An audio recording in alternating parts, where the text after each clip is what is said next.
बच्चों, hi I Purvi. Welcome to our personal tutor channel. आज हम लोग कक्षा 8 संक्षिप्त बुद्ध चरित्र का 5वां अध्याय पढ़ रहे हैं, महापरिनिर्वाण। मल्लों के चले जाने पर सुभद्र नाम का त्रिदंडी सन्यासी भगवान बुद्ध के दर्शनों के लिए आ गया। वह एक सिद्ध पुरुष था। उसने आनंद से कहा कि निर्वाण के अंतिम क्षणों में मैं भगवान बुद्ध के दर्शन करना चाहता हूँ। आनंद ने सोचा कि कहीं वह सन्यासी बुद्ध से शस्त्रास्त्र न करने लगे, इसलिए उन्होंने सन्यासी को भगवान बुद्ध के निकट जाने से रोका। परंतु तथागत ने लेटे लेटे ही आनंद से कहा, हे आनंद, इस जिज्ञासु मुमुक्षु को रोको मत, आने दो।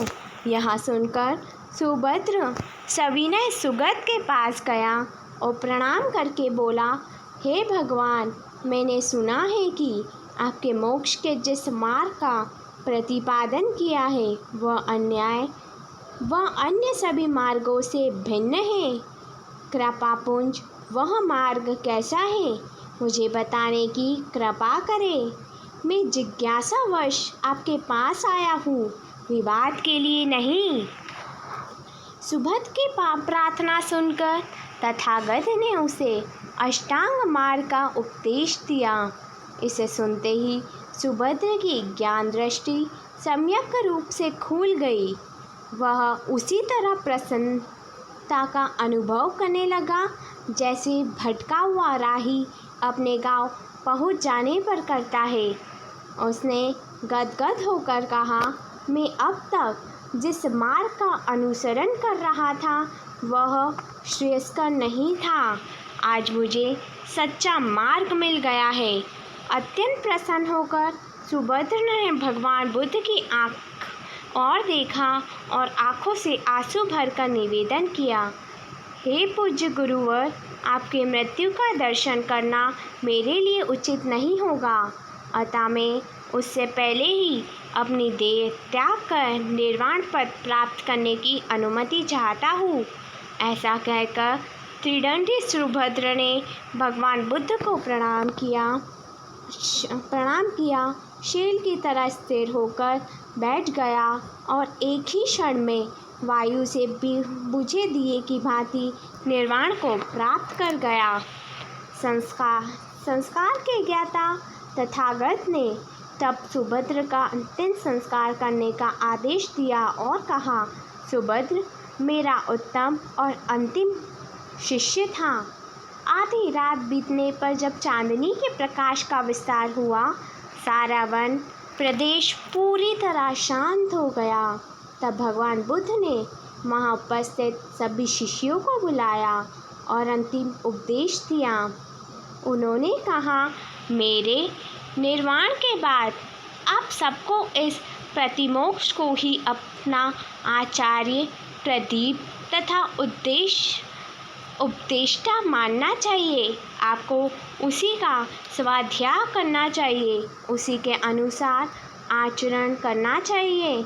यह प्रतिमोक्षशील का सार है, मुक्ति का मोल है, इसी से मोक्ष प्राप्त हो सकता है। तथागत ने प्रतिमोक्ष के सारे नियम विस्तार से समझाए और अंत में कहा, मेरे गुरु का कर्तव्य निभाया है, आगे तुम लोग साधना करो, विहार, वन पर्वत जहाँ भी रहो, धर्म का आचरण करो। यदि मेरे बताए आर्य सत्यों के विषय में किसी को कोई शंका हो, कोई प्रश्न हो तो पूछ लो। तथागत के मुख से अंतिम उपदेश ग्रहण करने के बाद जब सभी शिष्य मौन और शांत बैठे रहे तो अनिरुद्ध ने तथागत से निवेदन किया, हे सुगत, आप द्वारा प्रतिपादित आर्य सत्यों में किसी को भ्रम नहीं है। अनिरुद्ध की बात सुनकर तथागत ने कहा, हे अनिरुद्ध, सभी की मृत्यु निश्चित है।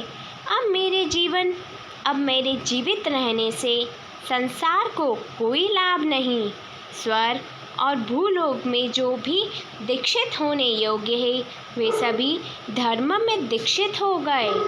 अब इन्हीं के द्वारा मेरा धर्म जनता में प्रचलित होगा और उससे संसार में स्थायी शांति स्थापित होगी। तुम सब लोग शोक त्याग कर जागरूक रहो, मेरा यही अंतिम वचन है। इतना कहकर भगवान बुद्ध ने प्रथम ध्यान में प्रवेश किया, फिर दूसरे ध्यान में। इस तरह क्रमशः ध्यान के अनेक स्तरों को पार कर पुनः चतुर्थ ध्यान में आए और सदा के लिए शांत हो गए। बच्चों, I hope you like this video and you have any query related to this video, so please comment in comment box। बच्चों, अगर आप लोगों को संक्षिप्त बुद्ध चरित्र के किसी भी प्रश्न में डाउट है और अगर आपको प्रश्न उत्तर की भी कोई वीडियो चाहिए जिसमें हम आपको एक एक प्रश्न को अच्छे से समझाएं, तो वो भी आप हमें कमेंट कर बता सकते हैं। तो इसके लिए हम जल्द ही वीडियो बनाएंगे। आप प्लीज़ हमें कमेंट करके बता दीजिए जो भी आपको चाहिए।